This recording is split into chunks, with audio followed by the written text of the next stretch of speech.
We've been learning more almost every hour, and just within the last hour, family confirms 17-year-old Hunter Britton was shot and killed right here off Highway 89. Off Highway 365 in Pulaski County, an overnight fire has ravaged 2 trailer homes. It's been kind of surreal driving through this, guys. We were on 530. We went through Whitehall, and I actually tweeted out a picture. I was like, we got to stop. This is unbelievable, because it's like, I don't know if you can see it, but let's turn this light off real quick. It's all lightning. And it is closed to in-person learners and staff today. Everyone is going to be going virtual. Got close to the car and actually counted about 20 bullet holes.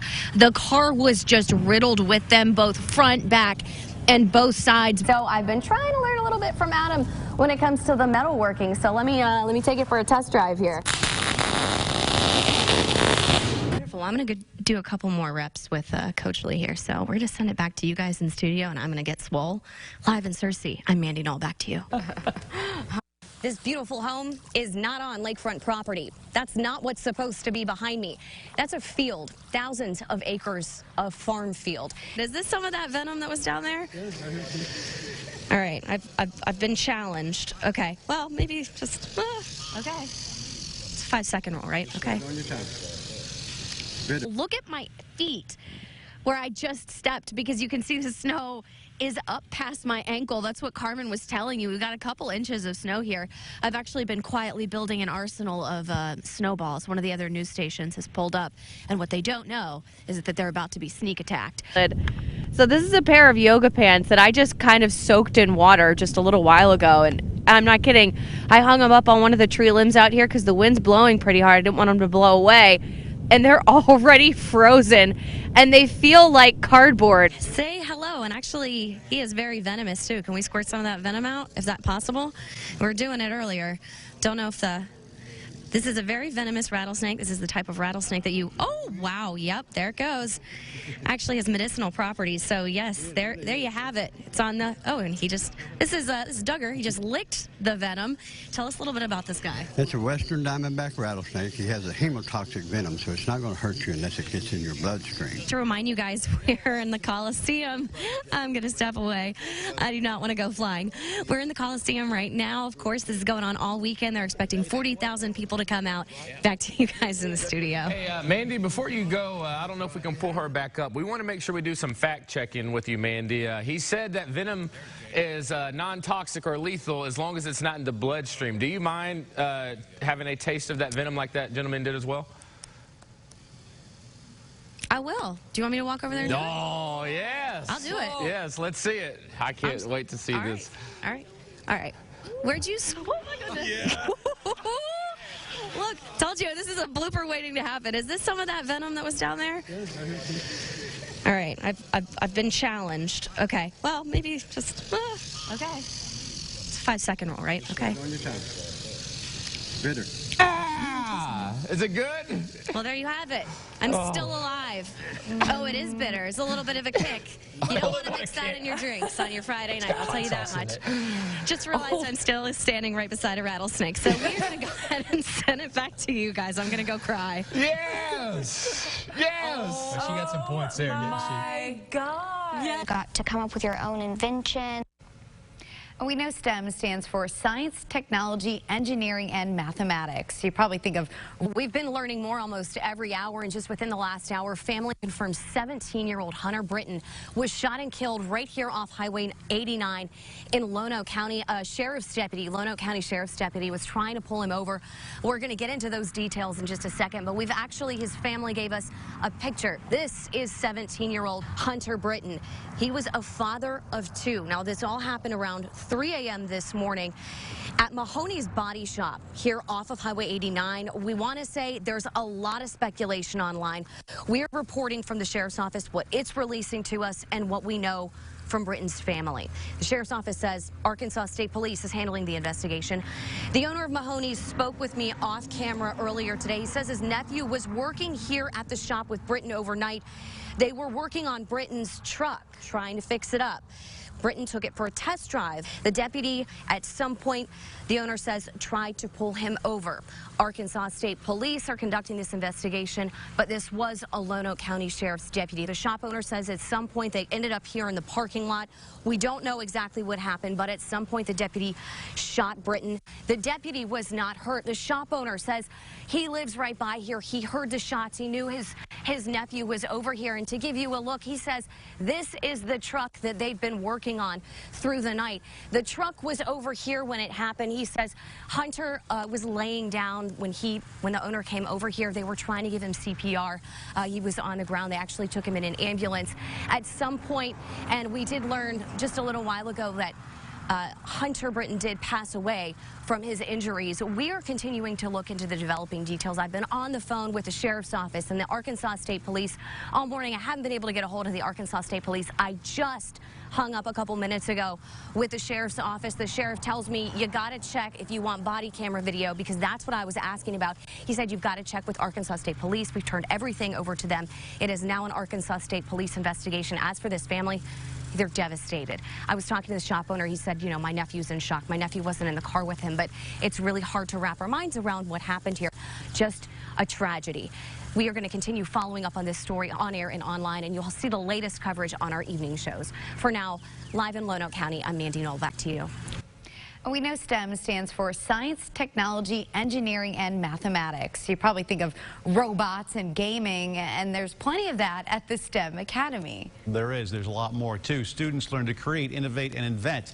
Today, KRK4's Mandy Noell spoke with one student who, as a fourth grader, invented a doll that looks like her sister. Her award-winning creation is turning heads, teaching others about inclusivity.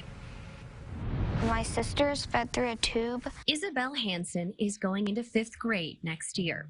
In 4th grade at Forest Heights, part of Little Rock School District's STEM Academy, she was given a unique task. We did a project where you got to come up with your own invention. Isabel chose to invent a doll, but not any doll, one that looks and functions like her sister Delilah.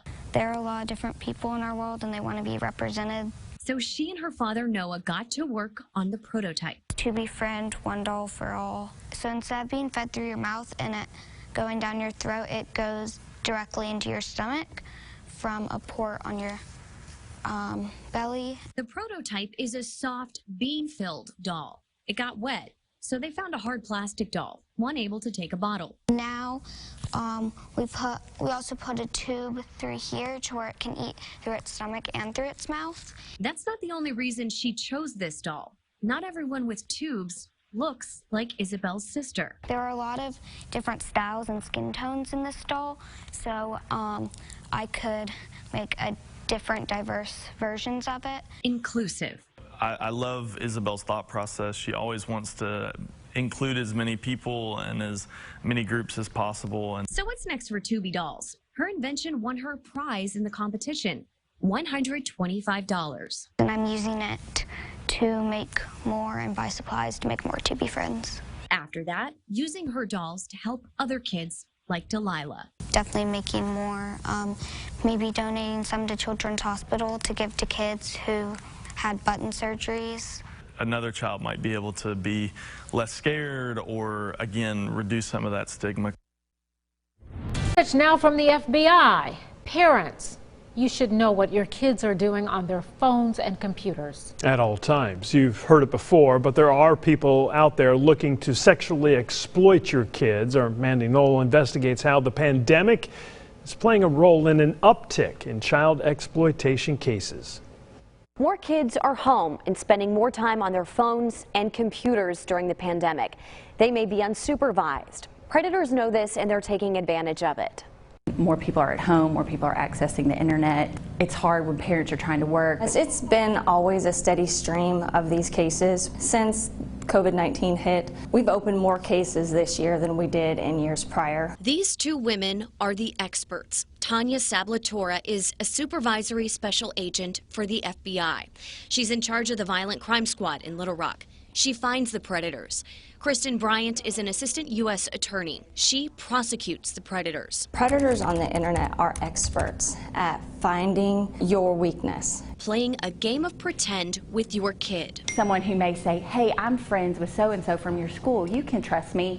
You can talk to me. It's social media. It's gaming sites. It's any place your child can chat. They're tricked into thinking they're talking to a 13-year-old when they're really talking to a 60-year-old adult behind a computer sitting at home. Who is portraying themselves as somebody who's very popular, somebody who's very beautiful, very sexy, and they end up exchanging compromising photographs of themselves. And then the predator will use those photographs to extort them into potentially producing more sexually explicit photographs or requesting that they pay. Parents, this isn't supposed to be a scare piece. That's not the point of this story. We want to make you aware, because when the FBI comes knocking on doors, the reaction from parents is, I never thought this could happen to my kid, but it can, and you have to take it seriously. You have lots of cases where minors, luckily their parents intercepted them before they were set to go meet someone. That doesn't always happen. One case in particular sticks with Sablatura. It was Casey Woody, and her dad had done everything right. A Faulkner County teen who in 2002 thought she was talking to another teen. She was 13 at the time, but in fact she was talking with a 40-something-year-old male in California. He slowly learned more about her. Who was using any information that she could provide him on the internet, such as where she lived, how many siblings did she have pets, what were the working hours of her father. He used that information to find her. Then he abducted her. Investigators tracked them to a storage unit in Conway. By the time law enforcement opened the garage door to the unit, they heard a gunshot, and he had already killed Casey, and he had committed suicide by the time they got to him. It's understandable that parents want to give kids independence, especially teens, but it's a dangerous dance with internet freedom. Parents, you cannot chaperone your kids enough. If you think you know all the email accounts your child is using, you think you know all the applications that they're using, I would say most of the time you're wrong. I don't think that children should have accounts that parents do not know the passwords to, that parents aren't actively checking. Bryant says her office typically prosecutes 50 to 60 child exploitation cases in a given year. Each one of those cases usually has more than one victim, sometimes 3, 4, 5, 6, up to 20 victims. And so the numbers, they don't lie. The FBI always takes tips. You can remain anonymous. If you need to report something, there are a number of ways to do so. You can look for this story on our website, fox16.com, and we'll tell you how. This beautiful home is not on lakefront property. That's not what's supposed to be behind me. That's a field, thousands of acres of farm field. Farmers growing their crops, and those are ruined. This homeowner says not only has it never flooded like this in the 40 years that he's lived here, since he built this house, it's never flooded at all. It started on Monday, getting some rain, but for the last 3 days, total now, we've had over 15 inches of rain. Miles of fields along Highway 65 turned into lakes. Homes now islands. Fire hydrants are bobbers. I didn't think it was going to rise that much. I really didn't. But it was just too much. And suddenly yesterday, James Chatham and his wife were forced from their home off 159 in Pickens. And the canal just overloaded. The scope of damage, unlike anything he's ever seen. Well, it's going to be some major. Most all these homes they don't have flood insurance. A disaster for neighbors and farmers. The soybeans were already a foot tall, and it's covered them a foot and a half deep in water. Crops that won't recover. They're dead. They ain't got a chance to replant this year. It's too late. So he's done lost a crop. Chatham is hoping state lawmakers will help. Declare a disaster here. Maybe the governor should. I would think he should. So what's next for Chatham and his wife and all of these neighbors on this road? They don't know. The water levels are still rising, and there's more rain on the way. So not only can they not get inside now, they don't know when they're going to be able to. In Pickens, I'm Mandy Noell. Back to you.